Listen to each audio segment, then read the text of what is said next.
Bismillahirrahmanirrahim. Assalamualaikum warahmatullahi wabarakatuh. Welcome back with me again, Dosen English. Pada kesempatan kali ini kita akan lanjutkan belajar tentang serial tenses. Kalau kemarin kita sudah belajar tentang present perfect, nah kali ini kita akan belajar tentang past perfect. Tentu berbeda ya antara present sama past ya. Baik, kita akan langsung mulai dari pengertiannya. Oh ya, sebelum saya mulai, silahkan di subscribe dulu channelnya Dosen English. Apa sih past perfect itu? Nah, itu di situ sudah saya tulis. Past perfect tense adalah suatu tense yang menggambarkan suatu kejadian yang terjadi sebelum satu spesifik waktu di masa lampau dan telah selesai sebelum kejadian yang lain yang terjadi di masa lampau juga. Jadi past perfect tense ini mudahnya adalah suatu kejadian yang sudah selesai di masa lampau sebelum kejadian yang lain juga sudah selesai. Jadi ada dua kejadian yang sudah terjadi di masa lampau, begitu ya. Sudah selesai semua. Aktivitas yang lebih awal namanya past perfect. Aktivitas yang kedua namanya past tense. Nah, sehingga tenses ini terdiri dari gabungan aspek perfect sebelum atau spesifik waktu di masa lampau dan bingkai waktu past atau simple past tense. Itu ya, jadi pengertiannya seperti itu, past perfect tense. Nah, analogi gambarnya seperti ini ya. Yang warna merah itu adalah tindakan pertama yang terjadi di masa lampau. Artinya aktivitas itu sudah terjadi, selesai duluan. Ya. Yang selanjutnya itu, warna selanjutnya itu adalah tindakan kedua dalam bentuk past tense. Dua-duanya ini sudah terjadi semua. Nah, tapi yang lebih awal, yang warna merah itu disebut past perfect tense karena terjadi lebih dulu. Yang kedua dinamakan past tense. Nah, begitu ya cara memahaminya. Jadi past perfect tense ini adalah kejadian yang sudah selesai di masa lampau sebelum kejadian yang lain. Nah, kejadian yang kedua ini past tense. Ya, jadi ada dua kejadian. Yang pertama sudah selesai itu past perfect tense. Yang kedua sudah selesai namanya past tense. Nah, ini kalau analogi gambarnya seperti itu. Past itu masa lampau sampai ke sekarang present gitu ya. Ada dua kejadian. Bisa dipahami ya. Nah, kira-kira seperti ini ya.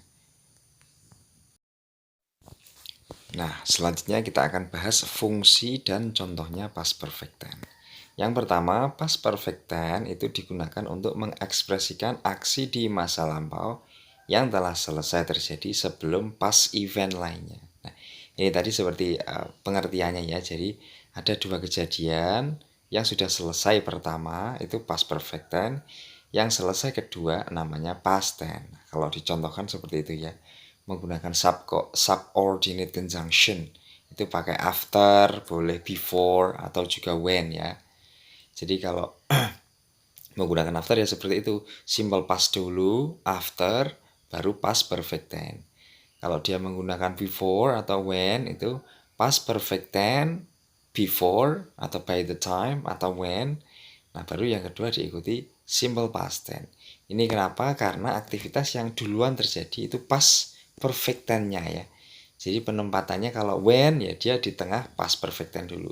Tapi kalau after ya past perfect tense-nya ditaruh di belakang ya. Simple past, after dulu, past perfect tense. Nah, gitu ya. Subordinate conjunction-nya juga bisa berupa itu ya. Prior to sama before. Ini artinya sama. Itu ya gunanya yang pertama, past perfect tense. Yang kedua, fungsi dari past perfect tense adalah untuk menunjukkan seberapa sering sesuatu terjadi di masa lampau atau time expression namanya ya. Yang sering juga digunakan yaitu adverbial of frequency ya, seperti contohnya itu.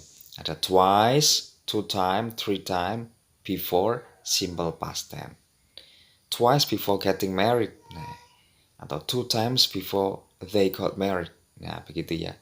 Bisa juga every day atau every summer in 2000. Jadi kejadian seberapa sering yang terjadi di masa lampau sebelum aktivitas yang lain terjadi dan sudah Selesai. Itu gunanya yang kedua, past perfect tense. Yang ketiga, past perfect tense juga bisa digunakan dalam reported speech ya.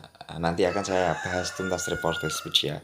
Jadi intinya past perfect tense juga bisa digunakan untuk reported speech. Yang keempat, past perfect tense juga bisa digunakan untuk mengekspresikan harapan atau impian yang tidak kesampaian. Nah, ini namanya conditional sentence tipe ketiga ya. Sudah terjadi dan mimpi kita tidak terjadi. Nah, itu. Nanti akan saya bahas tuntas dalam conditional sentence ya. Itu fungsi yang keempat. Nah, bagaimana membentuk past perfect tense? Rumusnya adalah yang pertama, jika positif, nah dia diawali dengan subject, terus ditambahkan had ya. Past perfect tense ini menggunakan had. Kalau present perfect menggunakan have, past perfect menggunakan had diikuti verb ketiga. Begitu saja. Contohnya itu ya, they had studied. Nah, kalau dia negatif, subject had ditambah not, verb ketiga. Contohnya itu they had not studied. Kalau interrogatif ya had-nya ditaruh di awal. Had subject verb 3. Had they studied begitu ya. Nah, mudahnya seperti ini ya. Kalau kalimat positif seperti ini, kalau negatif seperti itu, kalau kalimat tanya seperti itu. Nah, itulah cara membentuk kalimat past perfect tense. Mudah-mudahan bermanfaat apa yang saya sampaikan ini. Ya, sekian dari saya. Jangan lupa di subscribe channelnya Dosen English. Saya akhiri. Assalamualaikum warahmatullahi wabarakatuh.